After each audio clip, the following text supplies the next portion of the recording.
All right. Welcome back, everybody, for another deep dive. You know, we love to take a look at some of the most interesting happenings and breaking news. And today we're going right into the center of the political whirlwind. Absolutely. And that is Vice President Lee Hill. Yeah. So much going on. So much. So many questions surrounding him.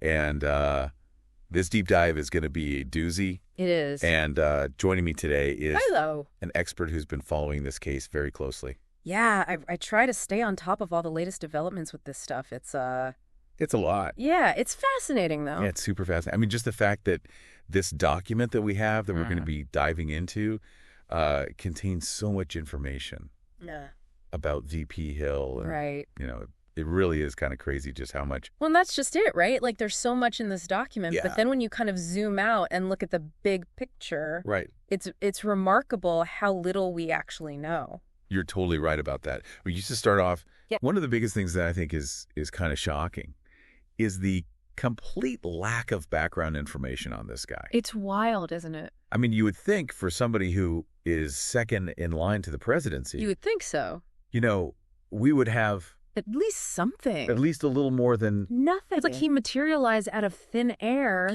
and just landed in the White House. Landed right in the second highest office in the country. Yeah. So that really sets the stage for kind of this mysterious figure that we're dealing with. And this document that we have, it really kind of shines a light on a lot of things. It really does. That maybe we should have known or people were trying to find out. Right. So I guess to start, let's jump into some of the key points. Okay, yeah, let's do it. From this document. And one of the biggest things that stuck out to me was his policy changes. Yes. And particularly regarding national security. Yes, this is a big one. I mean, the speed at which he's implemented these changes is alarming in itself. Very fast. But then you look at the substance of the policies, and it's genuinely concerning. Like, what's an example? Well, you know, he's pulled back on a lot of our commitments to longstanding allies. Okay. In favor of these like short-term economic deals with nations that you know don't exactly have the best track record. I see. And you know it's like he's prioritizing profits over principles. Interesting. Which, you know, maybe that's something that happens behind the scenes in politics all the time. Sure. But the way he's doing it, it's so blatant. Yeah. And it's creating all sorts of instability. That's scary. Yeah. I mean, it's a dangerous game he's playing. And what does that mean potentially for, you know, us here or abroad? I mean, are we talking like war? Or are we talking? Hopefully not talking. Full-blown war. But, you know, these types of decisions can have ripple effects. Right. You know, you pull back support from one ally, suddenly a rival nation sees an opportunity to exert their influence. And then it just kind of snowballs. Exactly. And it can escalate very quickly. Yeah. So not a good situation. Definitely concerning. Another thing from this document that is... I don't know if alarming is the right word, but... Suspicious. Curious. Questionable. Yeah, is the $12 million fund. Oh, yeah. Pulled from the FDI budget, no less. And it's... state funding. Earmarked for, quote, state funding in La Nacentis. Vague. Very vague. Yeah. So what are your thoughts on that? I mean, $12 million is a lot of money. It is a lot of money. Yeah, and to just pull it from the FBI budget... Right. I mean, the FBI, they do important work. They do. And they need those resources. Yeah. So where's this money going? What's it actually being used for? Yeah. You know, state funding could mean a lot of things. Right. It could be infrastructure. Right. Could be social programs. Right. Could be, you know, bolstering local law enforcement. Right. But given everything else we know about VP Hill and his questionable dealings, it's hard not to be suspicious. Yeah. I mean, are we talking potentially slush fund? Are we talking? It's possible. Okay. I mean, we don't have any concrete evidence yet. Right. But the lack of transparency is definitely a red flag. For sure.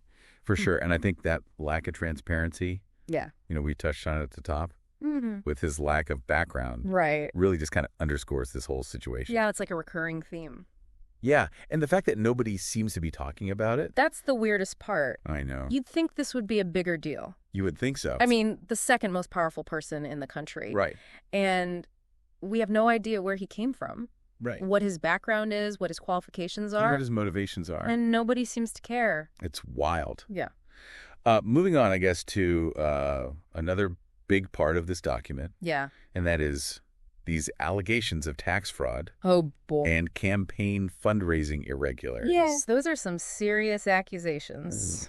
The document says that there are already calls for his removal from office. It's not surprising. Okay. I mean, if these allegations are true, yeah, we're talking about potentially impeachable offenses. Right. And how does that process even work? I mean... Well, it's a long and complicated process. Okay. It starts with the House of Representatives. Mm-hmm. They have to vote to impeach. And then it goes to the Senate for a trial. Right. And if 2/3 of the Senate votes to convict, mm-hmm. then the vice president is removed from office. Okay. It's a high bar. Yeah. And it's very rare. Right. But, it has happened before.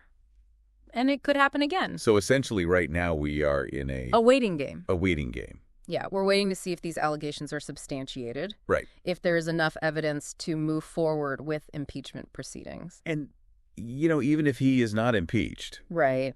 Just the fact that these allegations are out there, I mean, the damage is kind of already done. This is going to cast a long shadow over his entire career. It's crazy to think that, it is. We've gone from him being this relatively unknown figure to now front page news, potentially the center of a major political scandal. It's a whirlwind.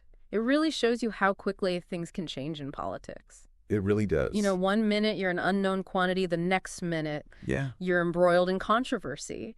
And it makes you think about, the system itself. Right. Like, how is it possible that someone with so little scrutiny could rise to such a position of power? It raises a lot of questions about our political process. And I think the biggest question as we kind of wrap up here is, what should we looking out for as this continues to unfold? Well, I think the most important thing is to stay informed. Right. Pay attention to the news. Yeah. Read from a variety of sources. Sure. Don't just get your information from one place. Be critical. Yeah, be critical of what you're reading. Yeah. And most importantly, hold your elected officials accountable. Yeah. This is our government. Right. We, the people, have a right to know what's going on. Absolutely. And we have a responsibility to demand transparency. Couldn't have said it better myself. Yeah. Well, this has been a very fascinating deep dive. It has. And I think we're going to have to do a part 2. We're just getting started. As the story develops. Stay tuned, folks. So stay tuned.